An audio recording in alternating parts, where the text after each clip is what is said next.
Kama na wewe ni kama huyu dada hapa anayefoka, sogea hapa. Hebu sikiliza. Nipa ambayo vitu naomba onyesha hiyo pedizinki kwa wapi hapo? Nionyesha hiyo pedizinki.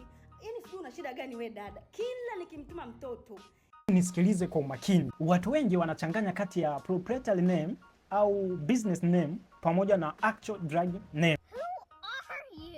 Yaani jina la kibiashara la dawa na jina halisi la dawa. Na watu wengi wanaamini wako sahihi wanapoenda kutafuta dawa kwa kutumia jina la kibiashara la dawa au brand name. Na mara nyingi watu hawa kwa kuwa hawana utaalamu wa dawa, huwa wanaamini wako sahihi na hawataki kurekebishwa au kukosolewa au kuambiwa ukweli au hata kukubaliana na uhalisia. Bombastic side eye. Sasa kama wewe pia ni una tabia hiyo, sogea hapa. Usikasirike, relax. Kuna pharmaceutical companies nyingi tofauti. Hizi kampuni zinatengeneza dawa zao. Hizi kampuni zinapotengeneza dawa zinaipa jina lake.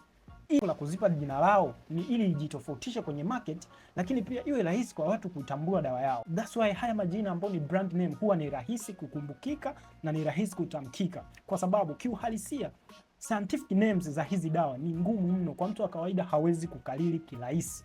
Makofi. That's why pharmaceutical companies wanaamua kutafuta jina ambalo ni unique, alafu ni rahisi kulikumbuka. Kwa mfano huyu dada alikuwa anatafuta zinc sulfate, lakini alikuwa anatafuta Pedizinc ambayo ni brand name, lakini the actual drug name ni zinc sulfate ambayo alikuwa anatakiwa kutafuta. Baba punguza hichi kipaji baba. So unapoenda kutafuta dawa, usiende kutafuta dawa kwa kutafuta brand name. Tafuta dawa kwa actual drug name, lile jina halisi la dawa. Tupo set. Don't like disturbance of the head. You understand?